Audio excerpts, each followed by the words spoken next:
Welcome to another episode of Whitetail Rendezvous, coming to you 6 days a week as we interview whitetail experts and hear their traditions and personal stories of the hunt.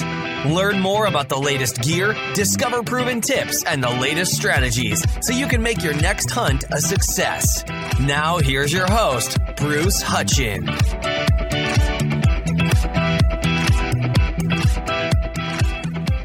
This is Whitetail Rendezvous Podcast, episode number 286. Welcome to another episode of Whitetail Rendezvous. This is your host, Prois Pike, and we're going to go out and visit Justin McFadden. Justin was on the show about a year ago or so, and he's the originator of Unchained Outdoors. And what he likes to do is talk about hunting certain stands. He likes to talk about his passion, the tradition of hunting, especially in Pennsylvania, where there's literally millions of hunters. And he just adds this one tip. If you don't have multiple setups to take advantage of the wind, then you're not thinking right. It's going to be a good not thinking right. It's going to be a good. Hey folks, we got a special for you. The 2016 Rut Forecast by AJ Gall and Audrey Faffey. Yes, it's available right now by texting 33444 Rut Report. That's 33444 Rut Report. Welcome to an episode of Whitetail Rendezvous. This is your host, Prois Pike, and we're going to go visit Justin McFadden. Justin is the owner and creator of Unchained Outdoors. Justin, it's great to have you back on the show, man. Well, thanks for asking me to come back, Bruce. I had fun the first time, and I expect the same this time. Well, it's even getting better and better, I think. Well, and absolutely. People get tired of hearing me, but today we went over 90,000 downloads. That doesn't count hits off my website and stuff. So, 90,000 people have listened to Whitetail Rendezvous, and it's guests like you and listeners like you that have made a difference. And in the warm-up, I asked you, I said, why do you listen to the show? Can you just share with the listeners why you listen to Whitetail Rendezvous? Well, I'd say my favorite part about it is hearing the stories and about people's hunts, or some of the companies you've had on telling their story, how they got started and how they got to where they are.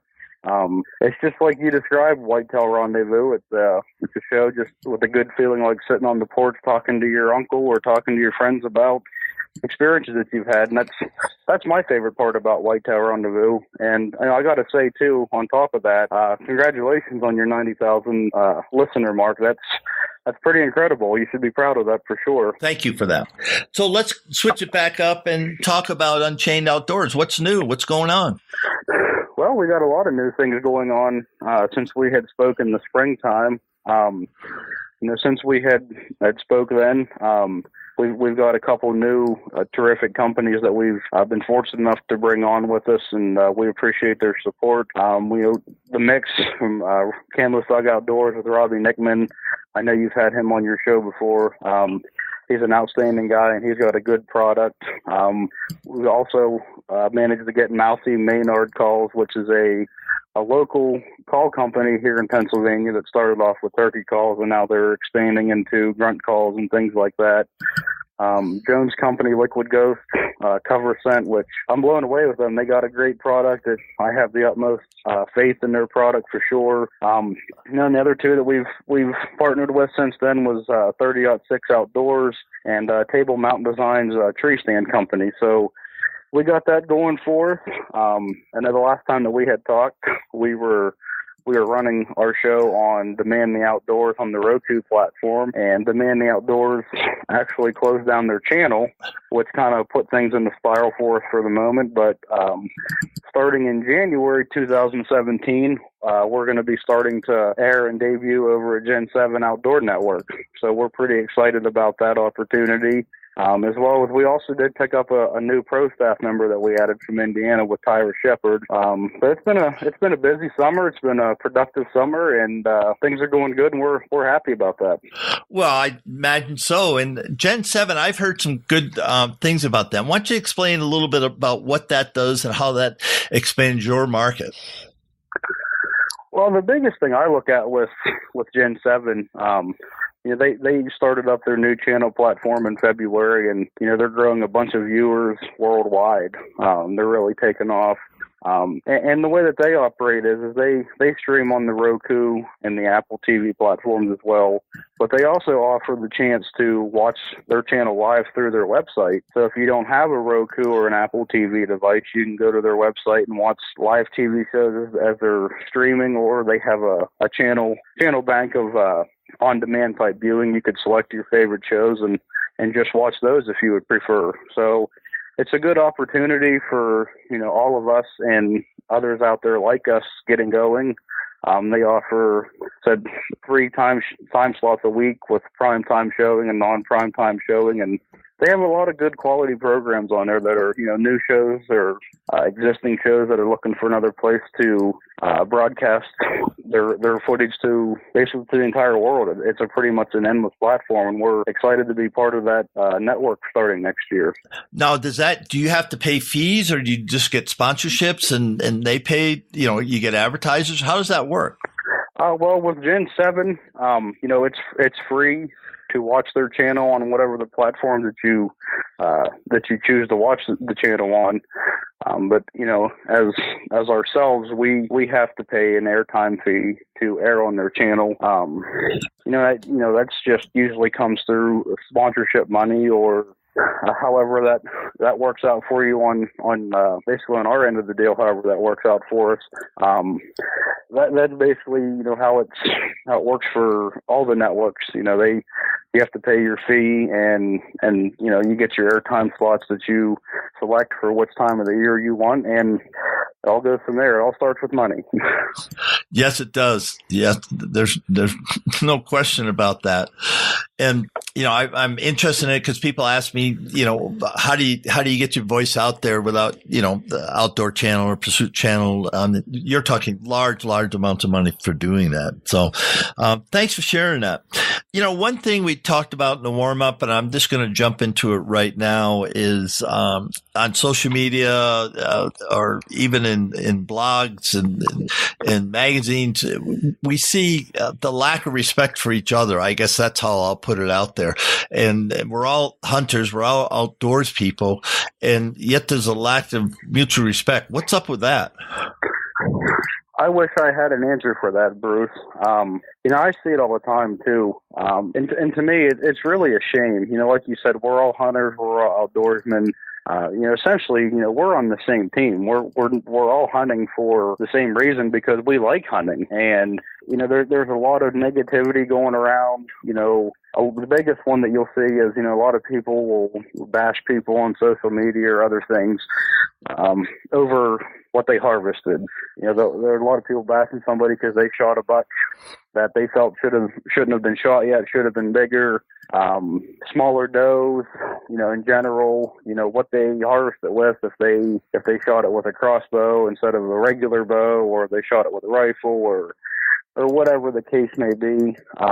And the bigger popular one too that's going around is, you see all these very nice big white-tailed deer being shot, and then everybody gets the assumption that it was shot in a cage. And I don't understand that. Like I said, we're all on the same team. We're in it for the same reason. I understand the fact with the antler size thing. Some people, they're really big into shooting mature bucks, and and there's people out there that just hunt for the meat and the fun of being outside hunting, and some people don't concerned about that. There's even some areas that a buck of that caliber is not seen very often, and it would go back to obviously years of hunting, and the harvest that's been taken in the past could be a contributor to that for sure. But there's some things that I don't like, that I don't do or agree with. Me personally, I'm not a big fan of hunting fenced-in hunting ranches or properties, but I'm not going to bash somebody else who wants to do that. If that's their choice, that's how they want to hunt, then that's perfectly fine with me. Just because I don't like it doesn't mean I have to belittle somebody else's choices. And I wish more people could just kind of take that into account and have more respect. You harvest an animal, you harvest a deer, that's a big accomplishment. And I don't see the point of belittling that by anybody, but, unfortunately, I think it's something that we're always going to have, we're always going to deal with. I guess the best thing for people to do is just ignore it and be proud of what they were able to accomplish. And well said.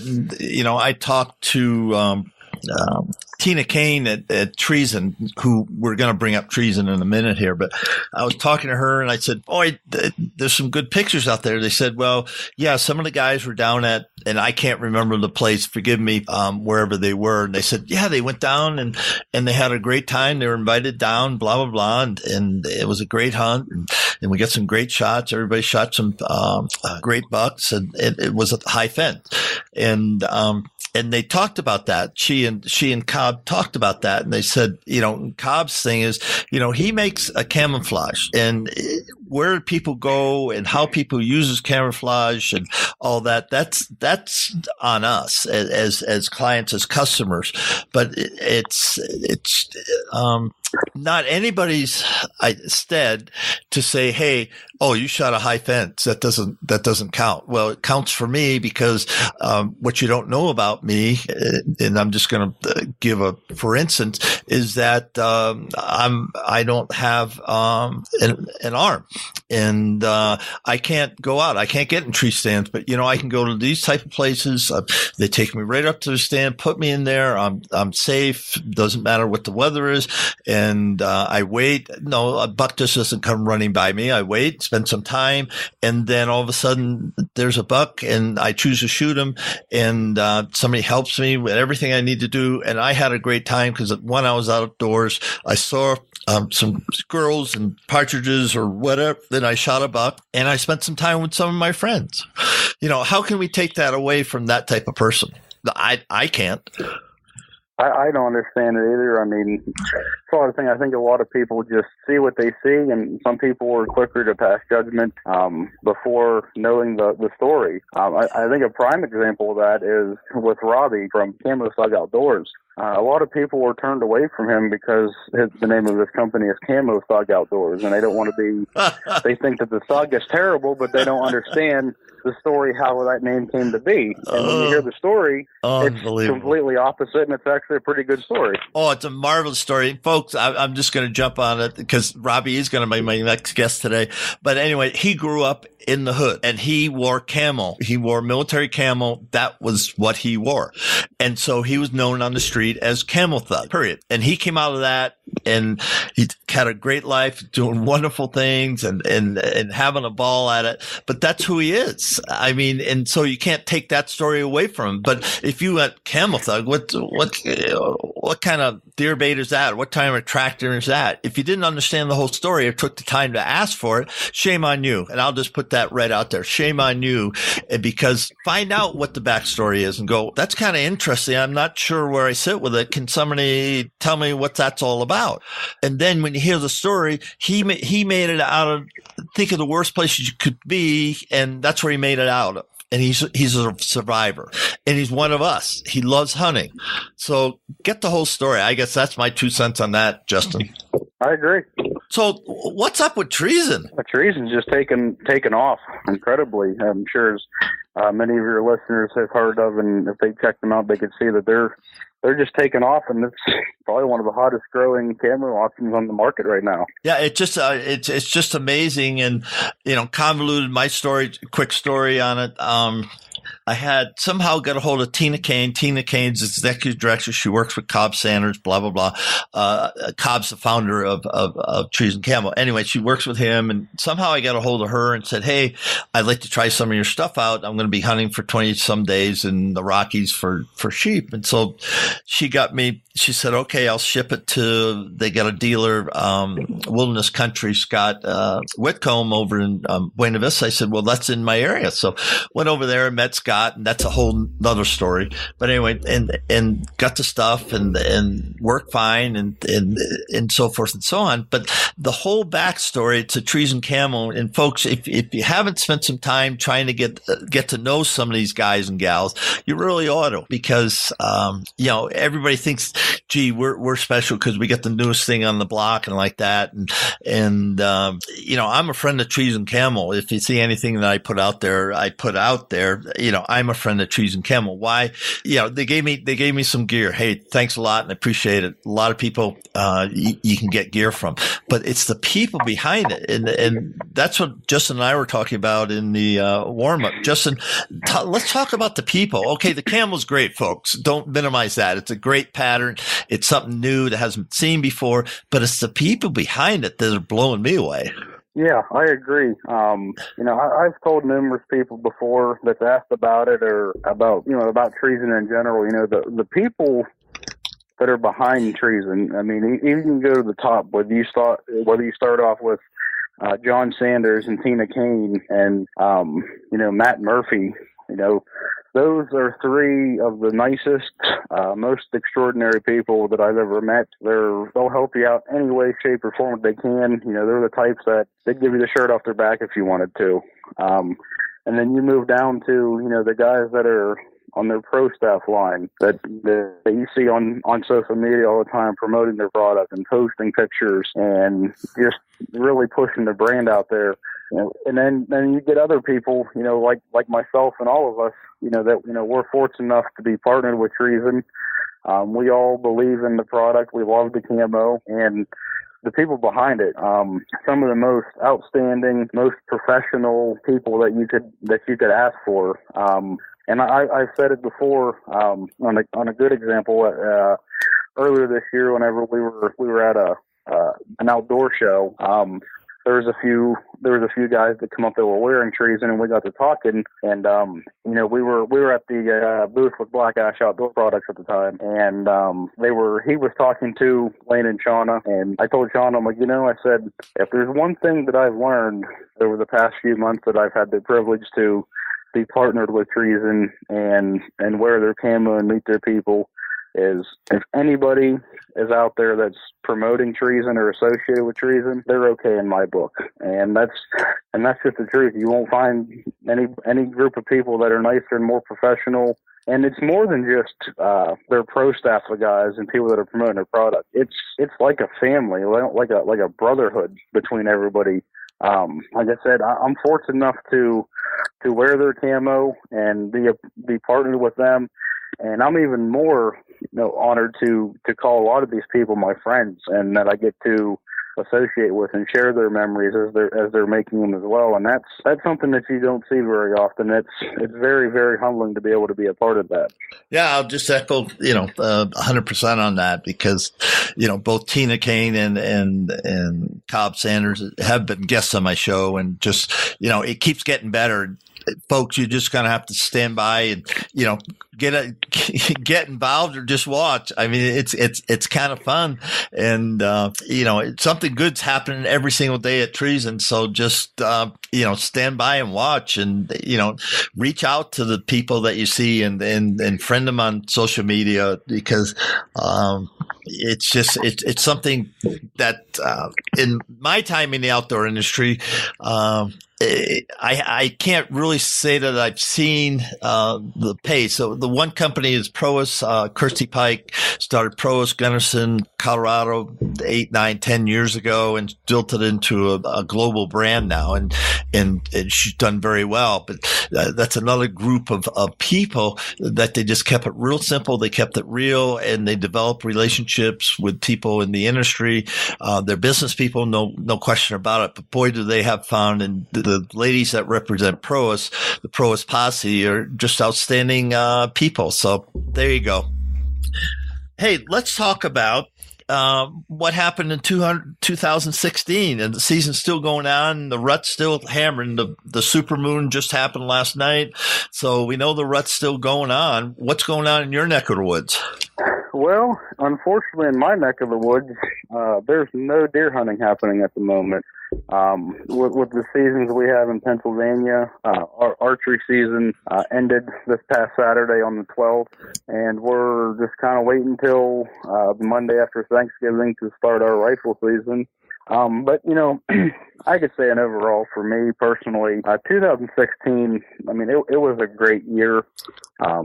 Unfortunately, you know, I haven't connected yet on anything, but I had great experiences. You know, the past few years in Pennsylvania, in my area, has been very warm, very uncharacteristic for an October, November feel. And I haven't really seen, you know, much of a rut activity the past few seasons, which has been kind of, you know, detrimental to the season. But I mean, we've been able to harvest some deer the past few years. But this year, you know, we got into those cooler temperatures now, and things were really good. I was hunting a new farm I haven't hunted before that I've known the landowner for years.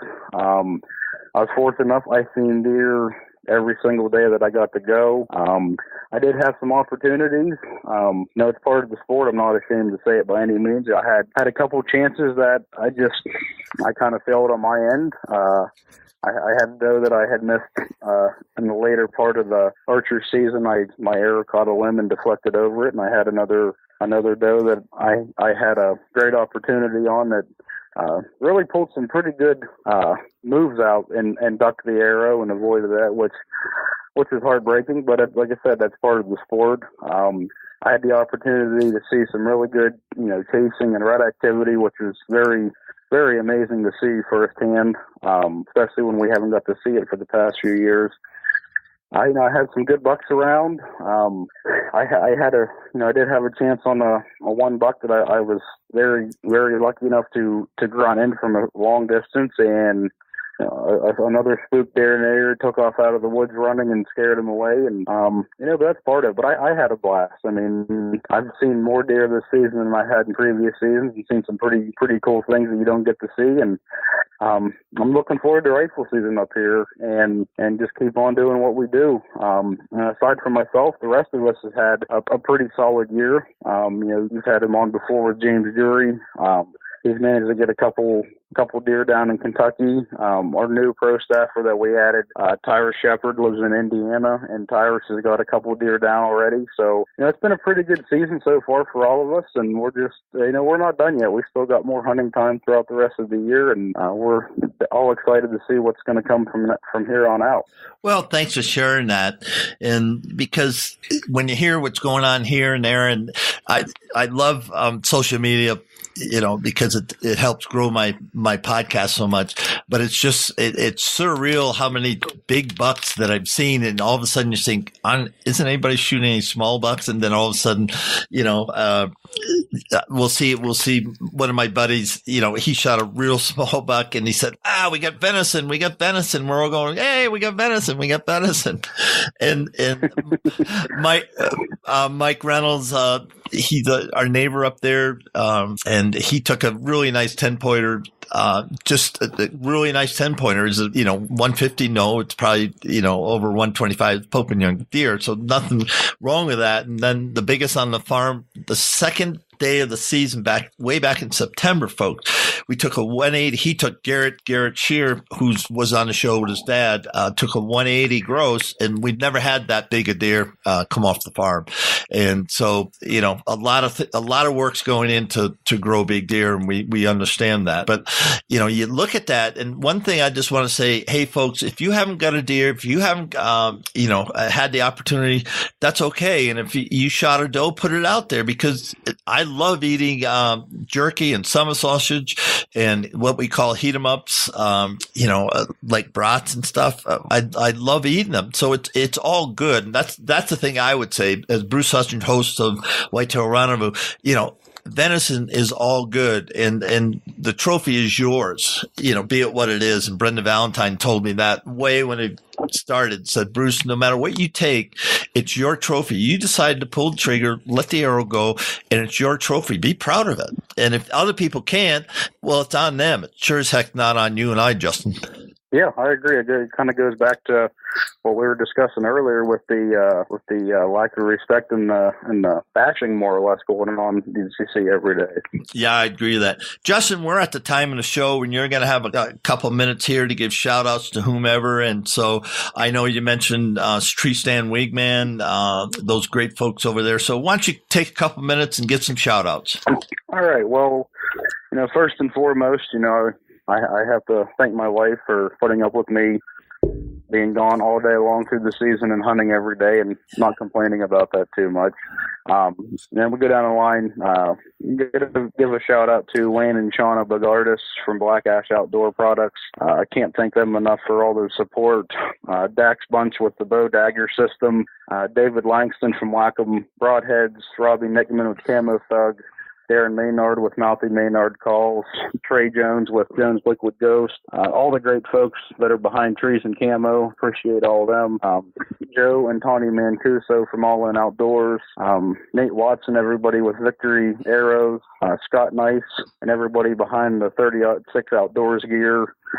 Samantha and Jared Arnold from Table Mountain Designs. Appreciate all your guys' support and everything you do for us. And, lastly, I'd like to give a shout out to Troy Briggs, James Drury, and Tyra Shepard, all the guys on our staff. I'm proud of you guys. You guys have been doing good, and I'm looking forward to our future together.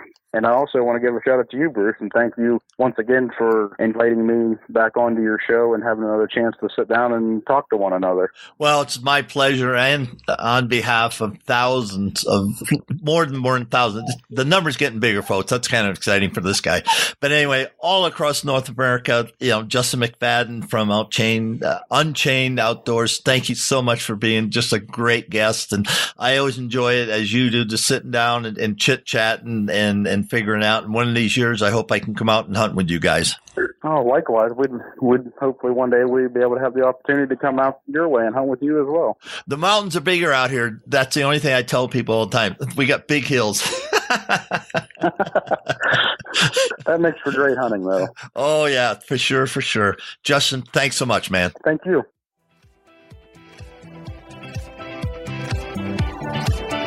Hey, listeners, don't forget to text 33444 Food Plot for your free Food Plot ebook.